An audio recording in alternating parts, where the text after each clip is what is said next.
So that little guy, we're just gonna see if we can hit. We're like 30 yards away, and that thing is about a foot high, maybe 6 inches across. Ooh, I think I was close. Wonder if I can get it to focus. There we go. There it is.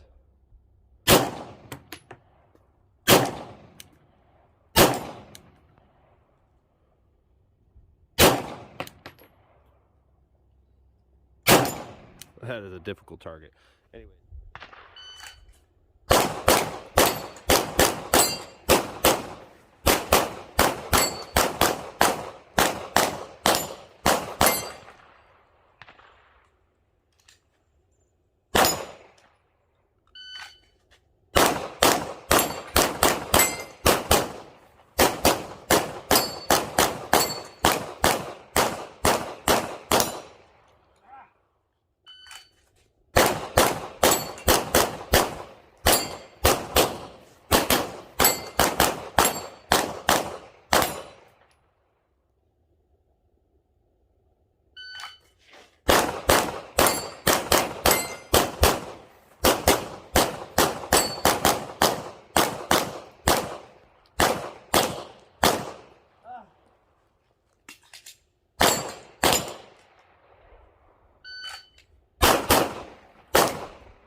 That target's a difficult target. So from where I'm shooting it, it's about 25 yards. That is a 1 foot tall, 6 inch wide mini popper, a representation of a mini popper. So as you see, I'm doing transitions, starting with wide, and I'm hitting that little popper between each. So it obviously wasn't clean.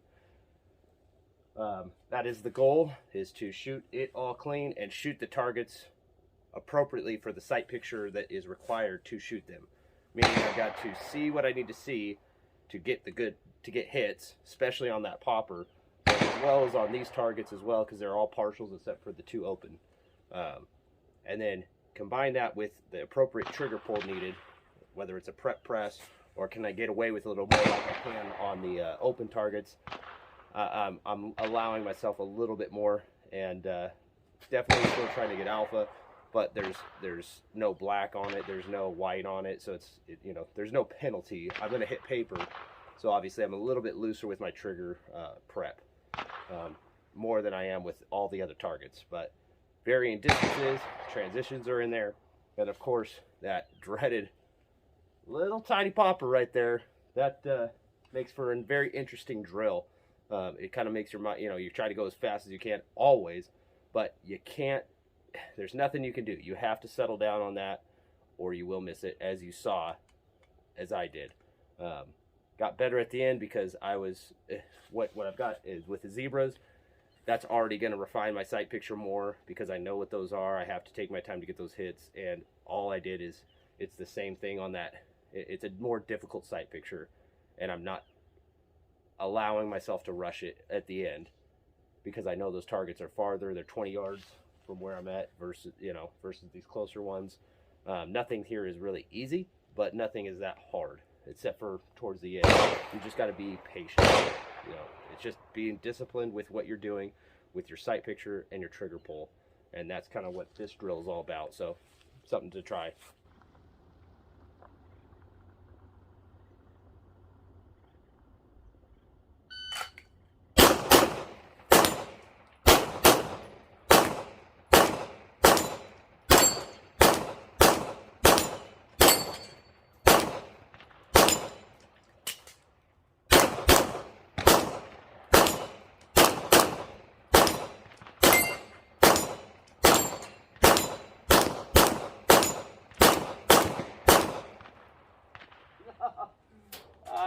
Ran out on my second mag. I knew it was gonna be close. I knew I could do it if I did it clean. So that's tough. That little thing is tough. I got better towards the end until the end, and I missed with what I thought my last shot would be. So Start at 2 Charlies to start, not great. I rushed that for a fast draw, and I got my hits here. I did go 1 for 1 on all the other steel, which I'm proud of that. Let's see, down here I got my alphas. You can see that thing is terrible. Look how small that thing is. Just look at this thing. I mean, that's like, my shoe's bigger than that. I love that thing though. It definitely keeps you honest. Here I'm also good. And let's see here, alphas. And over here, the final paper. Looks like, yep, they're in there. So I did, this one was already there. If you're looking at that, I just didn't, I was lazy and didn't tape that. So basically off the draw, I got 2 Charlies, and then I didn't quite complete it because I went dry at the end.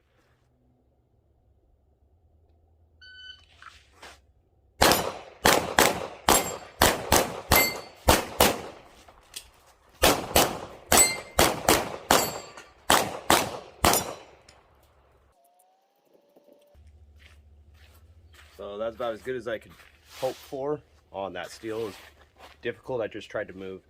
Nothing fast, obviously, as you saw. Just keeping momentum while I'm backing up and momentum while I'm going forward. That last shot, I pushed it. That's a very difficult little knockdown, little mini flopper. This drill is simply just, for me, I'm just trying to tune up. Steel and paper, I mix them up so that I'm going in between both. Different sight pictures, trying to be visually patient for what is acceptable on the individual target versus just rattling off 2 at paper on everything at different distances. Kind of mixing that up between paper and steel is what I like to do. And it helps discipline this thing to take the appropriate shot and to have the appropriate sight picture, making it dependent on the target, not just my movement or what I think I can do. So I just tried to, I wanted to just keep some movement, nothing crazy. Obviously you can shoot a couple back up and run. For this drill, I'm literally just trying to move through the whole thing, except for the first part and the last part. Just trying to create just even the littlest distance I can, even if it's just 1 step or half a step, that I can take a shot in between steps, just to get that much further away or create that much more distance between it as I'm taking those shots to get to my next position. That's all I'm trying to train, is just, and then seeing myself and what type of visual patience you need on that target, and on combination on how what you can do during that movement. Can you take big movements or small ones? This one is literally just to train just any movement, just some sort of movement on each target, even though it's pretty slow. But the time was good, 10:83 for 8. It was that was clean. It's an 18-round stage because I shoot that middle one twice, and I got it clean except for the Charlie over here, but I'll take that for shooting the steel clean, and the time was actually pretty decent, 18 rounds on, what do I got? 5 steel, 6 paper, so 11, it's actually 12 targets because of that one I shoot twice, so 12 targets for under 11 seconds from a kind of a big horseshoe that I'm shooting. So I'll take it, just keep working, keep pushing, and then obviously I try to do this faster, then try to do it more accurate, and then try to do both. So you're always pushing accuracy, you're always pushing speed, and then you blend them together and see what you can do consistently. So, all right guys, keep watching, keep giving me ideas, and hopefully I can do the same for you. I'll see you.